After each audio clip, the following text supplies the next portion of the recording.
When my parents told me they weren't expecting me for Christmas, I smiled, got in my car, and drove home. 2 days later, I had 29 missed calls. I didn't cry, I didn't argue. I just smiled the way you do when something finally makes sense painfully, quietly. For 6 years, I paid the mortgage on their house. I fixed their roof when the storm tore through town. I bought them a new stove when Mom said hers wasn't pretty enough for guests. But none of that bought me a seat at the holiday table. Not even as a daughter. Not even as a placeholder for the one they truly missed. When Mom said, "This year, we're just keeping it intimate. We assumed you'd be busy," I nodded and left. That night, I pulled out the manila folder I'd avoided for months, the one filled with receipts, transfers, and signatures. This time, I wasn't going to beg to be included. This time, I was going to let silence speak for me. Growing up, I was always Allison's little sister. Even after she passed, that never really changed. In their eyes, I was a shadow, someone who was still around but never quite enough. Allison was kind, talented, magnetic. I was dependable. I handled the bills, showed up early, brought groceries, and never complained. When my parents struggled with their mortgage 6 years ago, I offered to help. Not because they asked, God forbid they'd ever ask me for anything, but because I knew what losing that house would do to them. It was the one thing they had left that made them feel accomplished, proud. So I stepped in, quietly, monthly, without fail. I told myself it was temporary, just until they got back on their feet. But months became years, and temporary became expected. I paid for the new water heater when the old one exploded. I covered their property taxes the year my dad's pension took a hit. I even paid for the landscaping when my mom said the house didn't feel presentable anymore. She told the neighbors, "The kids are helping out." There was no kids, just me. I didn't do it for recognition, but some part of me, deep down, still hoped that maybe, just maybe, they'd look at me the way they used to look at Allison. That maybe I'd stop being the backup daughter and finally become the real thing. But love, as I've learned, doesn't grow out of service. It doesn't sprout from monthly bank transfers or boxed wine at Thanksgiving. You can pour everything you have into someone and still not be enough for them to turn around and say, "Thank you." I remember last Christmas clearly. I showed up with a wreath I hand matapine, eucalyptus, dried oranges. My mom smiled politely and said, "That's rustic." They took it down the next day. That night, I overheard my dad on the phone with Uncle Ray, saying, "It's just not the same without Allison. Eliza tries, but it's different." He was right. It was different. Because I was the one still standing. The one who stayed. The one who gave everything, and never asked for anything, back until now. I didn't know it then, but something inside me had already begun to shift. A small, steady voice saying, "You don't have to earn love. You just have to stop funding your own rejection." And that voice? It was getting louder. The call came on a Sunday afternoon. I was folding laundry, half listening to an old Christmas playlist when the ringtone buzzed. "Mom." I took a breath, picked up. "Eliza," she said, voice clipped and cheerful, which was never a good sign. "Just wanted to check in before the holidays. You know how fast everything sneaks up." I smiled, even though she couldn't see me. "I was actually going to ask what time you wanted me to come on Christmas Eve. I can bring dessert and wine again, or maybe that lemon bundt cake Aunt Helen likes." Silence. Then, "Oh, sweetie, about that." My stomach dropped. "We weren't really expecting you to come this year." I blinked. "What?" "It's just we're keeping things really small. You know how your father's been tired, and my anxiety's been acting up, and with the weather and everything. But I already bought the wine, and I made a wreath." "Eliza," she interrupted. "Don't make this harder than it is. We just want something peaceful this year. Just us. Just us." It took me a second to realize us didn't include me. "But I'm your daughter," I said, before I could stop myself. My voice wasn't angry. It sounded small, foreign. "I know, honey, but you're always so intense around the holidays. It's been a tough few years, and we just want to breathe, okay? Right, because nothing says relaxing like excluding the only person who's been paying their mortgage. I see, I said quietly. Eliza, don't take it the wrong way. We just need space this year. Maybe we can do something in January? January. Like, I was a dentist appointment. I wanted to scream. I wanted to cry. I wanted to ask how they could do this after everything I've given. But instead, I looked at the pile of laundry beside me, all work clothes I couldn't afford to replace because of the monthly payments I'd been sending them.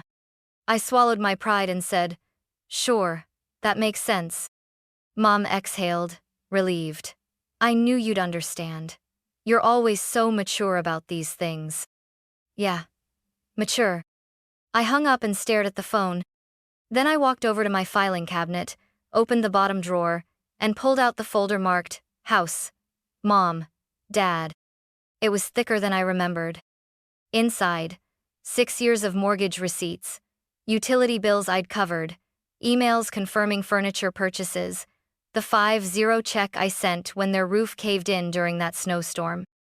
I laid each paper on the table like I was building a case in court. Because maybe I was. Maybe for the first time, I was finally done pretending I owed them anything. The next morning, I called the bank. Not out of rage, not out of spite. Out of clarity. "Hi. Yes, I'd like to cancel an automatic monthly transfer," I said calmly, holding my coffee in one hand and my entire self-respect in the other. The customer service refer name was Rachel. Asked for the usual details. Account number, last transaction, security code. I gave her everything without hesitation. There was no tremble in my voice. No second guessing. "Okay, Eliza," she said. "Looks like we've been transferring $1,850 every month to a mortgage account ending in 9,211 for 6 years. Is that correct?" I let out a small breath. "Yes, that's the one." "And when would you like the cancellation to take effect?" I looked at the calendar on the fridge. December 15th was circled in red, the same day the payment usually left my account. "Immediately," I said. "Effective today." Rachel paused. "Got it. That's done. Anything else I can help you with?" "No," I replied. "That's everything." But really, it was just the beginning. I hung up and stood in the silence of my kitchen, letting the weight of that decision settle into my bones. I wasn't angry anymore. I wasn't sad. I was free. For the first time in 6 years, my paycheck was mine again. Every hour I spent working overtime, mine. Every skipped vacation, mine. Every new client I onboarded while exhausted and burned out, mine. It was like breathing air after years underwater. I walked to the living room and sat on the old recliner I'd never replaced because Mom and Dad's mortgage came first. The cushions sighed beneath me like they'd been waiting for this moment too. I looked around my apartment. Peeling paint near the windows, a faucet that dripped every 3 seconds, a sagging bookshelf I'd fixed with duct tape. All of it delayed dreams I couldn't afford to realize because I was funding someone else's illusion of middle-class comfort. And they hadn't even invited me for dinner. I stood up, walked to the mirror in the hallway, and looked at myself. I didn't see a bitter daughter. I saw a woman reclaiming her boundaries. Someone who had confused sacrifice with love for far too long. Someone who'd finally drawn a line. And on the other side of that line, silence. No more calls from my mother asking if I could just cover the trash bill this month. No more guilt from my father about how hard retirement was. No more apologies for existing too loudly, in a space where I was never truly seen. Just silence. And it was beautiful. For the next 48 hours, there was nothing. No calls. No texts. No cryptic voicemails. Just the soft hum of my heater, the ticking of the kitchen clock, and the quiet satisfaction of knowing I had finally stopped bleeding for people who never noticed the wound. I spent that first day wrapping presents for friends, coworkers, and myself. I lit a pine candle and made hot cocoa with marshmallows. I even watched It's a Wonderful Life without crying. It wasn't lonely. It was peaceful. I didn't expect anything to happen right away. My parents never noticed things until they inconvenienced them. But by the morning of day 3, my phone lit up like a Christmas tree. 29 missed calls. The first 3 were from my mother. The next 5 from my father. Then came the neighbors, Aunt June, someone named Paul from church, and eventually a number I didn't recognize, likely their lawyer. I didn't answer a single one. Instead, I sat on the couch in my pajamas, sipping coffee from a chipped mug and watching the chaos unfold on my lock screen. There were texts too. Eliza, call us.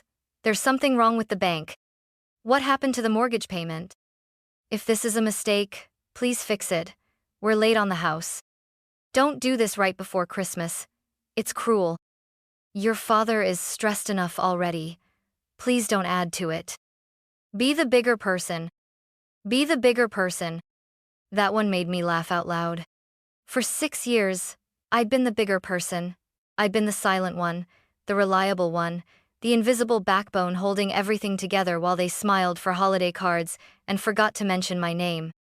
Now, they remembered me. Funny how quickly people recall your value when the payments stop.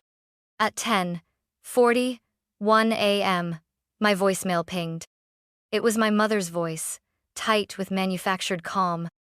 Eliza, I don't know what's gotten into you, but whatever this is, it's not okay. You're better than this. We all make mistakes. Just call the bank and sort it out, please. Before things get serious. Before things get serious. As if they hadn't already become serious when they erased me from Christmas. I sat still for a moment, letting her words hang in the room like cheap perfume, lingering, cloying, false. Then I opened the bottom drawer of my filing cabinet again and pulled out a fresh envelope. Not for a payment. For a reckoning. By Thursday, the envelope arrived. Certified mail, from the bank. I didn't need to open it to know what it said, but I did anyway, slowly, like peeling off a scab that had been festering for years. Notice of payment default. My parents were now 31 days past due on their mortgage, and because they had refinanced under my name 6 years ago, their credit was already in shambles. They couldn't just handle it themselves. They were exposed. I sat at my kitchen table, reading every line with steady eyes. The numbers didn't surprise me. 850 overdue, 75 late fee, a cheerful reminder that foreclosure proceedings may begin if the balance is not brought current within 15 days. I sipped my tea. 15 days. Just in time for New Year's. By nightfall, the calls intensified. I muted my phone and watched as voicemail after voicemail piled up like snow on a porch no one bothered to shovel. Then came the email. Subject line. From Dad, please read. It wasn't long. My father never used more words than necessary. He was explaining how Allison would have handled something differently. Eliza. I know things have been tense, but this is not the way to resolve a disagreement. The mortgage company called me directly today. Your mother is having a panic attack, and we're both overwhelmed. I'm begging you to fix this before it becomes irreversible. We're family. We've made mistakes. But don't punish us like this. Not during the holidays. Dad. Punish. That was the word that stuck out most. They saw this as punishment, not consequence, not boundaries, not accountability, just punishment.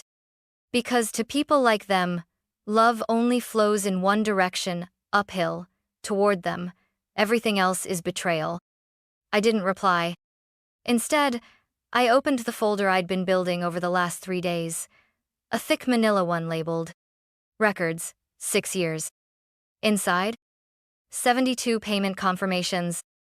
6 years of bank statements. 11 repair receipts. 2 appliance replacements. A printed copy of the notarized agreement I'd signed when I co-signed their refinance. And a short typed letter. To whom it may concern. This document serves as formal clarification that Eliza Grace Sullivan is no longer financially responsible for the mortgage at 118 Lexington Drive. All previous contributions were voluntary, undocumented support without legal obligation. Any attempts to imply or enforce continued payment will be considered harassment. Sincerely, Eliza G. Sullivan. I printed 3 copies.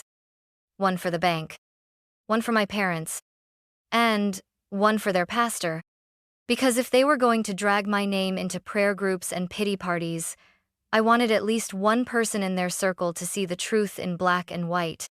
It wasn't revenge. It was documentation. Because people like my parents were experts at rewriting the story, at turning generosity into obligation, at turning disappointment into guilt. But this time, the story wasn't theirs to tell. This time, it was mine. On Saturday, I mailed the envelopes. One to the mortgage company, of course simple, professional, efficient. One to my parents delivered via certified mail, signature required. And one, with particular precision, to Pastor Raymond Ellis of First Baptist Church of Eastbrook, the man who had stood at my sister's funeral and called our family a beacon of strength and unity. Let him see what their unity cost me. Inside each packet was the same. A cover letter. The breakdown of financial contributions. Bank statements. The cosign agreement. And a polite postscript. If any future claims are made regarding my role in this arrangement, this documentation will serve as legal rebuttal. I didn't send it out of vengeance.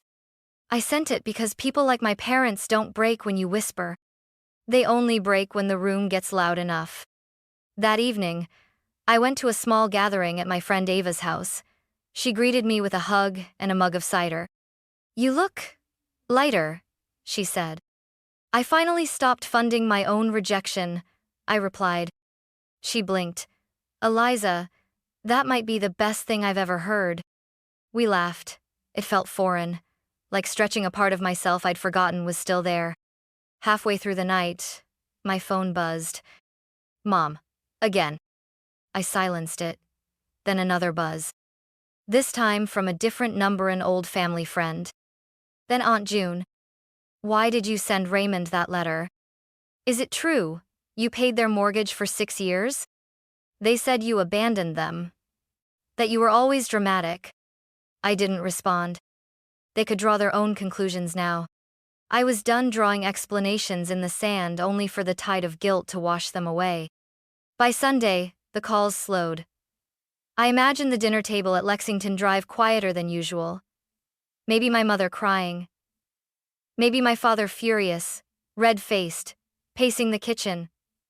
Maybe both. They were finally feeling what I'd felt for years. Unseen, unheard, uninvited. I'd given them the one thing they never gave me: transparency. Now they could decide what to do with it. And then came the text that made me pause. "You really sent this to the pastor? How could you humiliate us like this? You've made Christmas impossible." I read it twice. Then replied, for the first time in days, "You made Christmas impossible the moment you told your daughter she wasn't wanted. The rest? That's just gravity doing what it does." They didn't respond. But that night, I slept through without waking once. No panic attacks. No racing thoughts about deadlines or balance transfers. Just quiet, deep and earned. For years, I thought protecting them was my role. That silence made me noble. That self-sacrifice meant loyalty. But now I knew better. Silence protects abusers, not families. Sacrifice without appreciation becomes currency in someone else's comfort. And loyalty? Loyalty that only flows one way isn't love. It's servitude. Christmas Eve. I stayed home. No airport pickups. No last-minute grocery runs. No hours spent slicing vegetables or hand-wrapping gifts for people who wouldn't remember to say thank you. Instead, I made myself a simple dinner: rosemary, roast chicken, mashed potatoes, cranberry sauce from scratch. I ate off real plates, with linen napkins I'd been saving for guests who never came. Soft jazz played from my speakers. A candle flickered on the windowsill. Peace filled the air like warmth from the oven. Then, the photos started coming in. Text after text from family friends. "Is this real?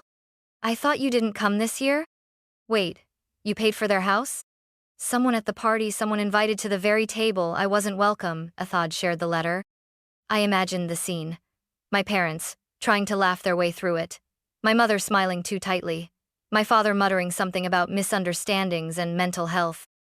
But the truth had arrived with stamps and signatures. And someone had started reading it aloud. By 8:47 p.m., my phone buzzed with a call from Aunt June.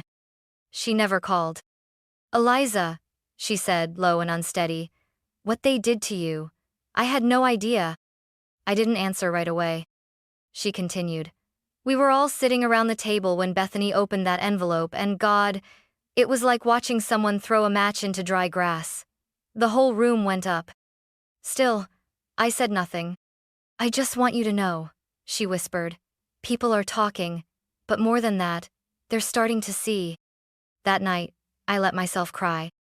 Not from grief but release. From the truth no longer having to live in my chest alone. From no longer carrying their image, at the cost of my own. The next morning, Christmas Day, there was a knock at my door. Soft, hesitant.